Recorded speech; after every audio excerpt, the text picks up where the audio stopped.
नमस्कार.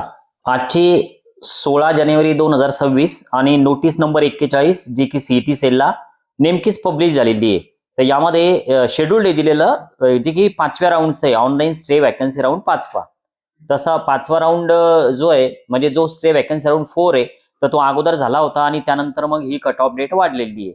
आता यात काय दिलेलं आहे पहा, तर हा जो आपला ग्रुप बी आहे तर यावर्षीच्या ज्या पण सीट्स वॅकंट होत्या तर त्यासाठी एक नव्यानं पुन्हा शेड्यूल्ड सीईटी सेलनं पब्लिश केलेलं आहे. आता यात परत रजिस्ट्रेशन होतील का, तर नाही. यामध्ये रजिस्ट्रेशनचा विषयच नाही ठेवलेला. डायरेक्ट काय होईल की आता आज आपल्याला सीट मॅट्रिक्स येईल सीईटी सेलला, तर ते थोड्या वेळात येऊन जाईल. अजून काही ते आलं नव्हतं मी व्हिडिओ बनवताना.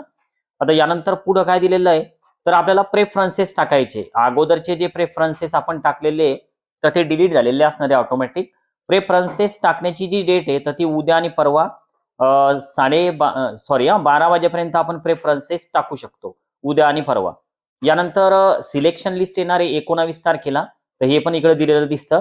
आणि जे जॉईनिंग आहे की जे चॉईस फिलिंग करतील समजा आपले मुलं ज्यांचं सिलेक्शन होईल, तर त्यांचं सिलेक्शन झाल्याच्या नंतर त्यांनी 20 तारीख ते 23 तारीख या दरम्यान जॉईन करायचं. आणि ऍडमिशनची जी कट ऑफ डेट आहे तर ती 23 तारीख असणार आहे. तर हे मी काल पण तुम्हाला एका नोटीसद्वारे सांगितलं होतं. तर ही लक्षात ठेवा, कॅन्सलेशनची डेट नाही, ऍडमिशनची डेट आहे. कारण काल परवा काहीतरी कमेंट होती की सर 23 तारीख आहे, मग माझी ऍडमिशन मला कॅन्सल करायची विदाऊट पेनल्टी, ती होऊ शकते का? तर ही कॅन्सलेशनची डेट कोणती, तर ती अगोदर संपलेली आहे. ही ऍडमिशनची डेट आहे. यानंतर काही इन्स्ट्रक्शन दिलेले आहे. पहिली इन्स्ट्रक्शन काय सांगते आपल्याला, की ज्या पण कॅन्डिडेटना 4थ्या राऊंडला कॉलेज मिळालेलं आहे, 4थ्या राऊंड पर्यंत किंवा 4थ्या राऊंडला, तर ते आता 5व्या राऊंडसाठी नॉट इलिजिबल राहणार आहे. म्हणजे थोडक्यात चॉईस फिलिंग करून फायदा होणार नाही. यानंतर जो दुसरा पॉइंट आहे इन्स्ट्रक्शन मध्ये, जर समजा आपल्याला MCC वर किंवा AA-CCC वर 3ऱ्या राऊंड मध्ये जर का कॉलेज मिळालेलं असेल, AIQ मधून जर आपल्याला सीट मिळालेली असेल सीईटी सेलच्या, तर आपण सुद्धा नॉट इलिजिबल कॅन्डिडेटच्या लिस्टमध्ये आहोत. तर त्यामुळे चॉईस फिलिंग करून आपल्याला फायदा होणार नाही. आपण कन्सिडर्डच होणार नाही इलिजिबल कॅन्डिडेटच्या लिस्टमध्ये. थोडक्यात चॉईस फिलिंग जर करून बघा झाल्या तर पण अलॉटमेंटचे चान्सेस नाही बनणार, आपल्याला तिकडं मेसेज येऊन जाईल नंतर. आता यानंतर तिसरा पॉइंट आहे की जर समजा आपल्याला कॉलेज मिळालं तर ते जॉईन करणं गरजेचं आहे. इथं दिलेलंच आहे तसं. आता सर मग पुढच्या वर्षी नीट देता येईल का काय, असा काही विषय इथं पण दिलेला नाही. आणि ते आता तो रूल जो आहे तर तो आपल्याकडे नाही पण तसं. त्यामुळं तुम्ही निश्चिंत राहा. जर समजा तुम्ही कॉलेज नाही जॉईन केलं तर होऊ शकतं कॉलेजची जी सीट आहे तर ती लॅप्स होईल. तर ते काही वेगळी पेनल्टी स्टुडंटकडनं वसूल केल्या जाईल असा काही विषय इथं दिलेलाच नाही.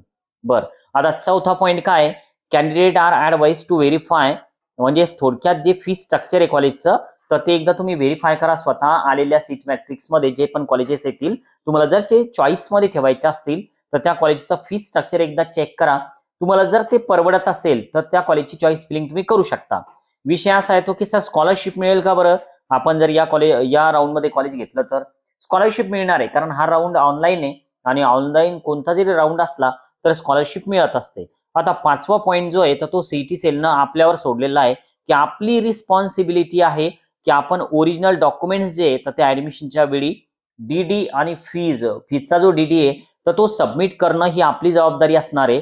आणि जर समजा आता चेक जर कॉलेजवाल्यांनी घेतला तर नेक्स्ट डेला परत डीडी काढून त्या ठिकाणी त्यांना द्यावं लागणार आहे, चेक वापस घ्यावं लागणार.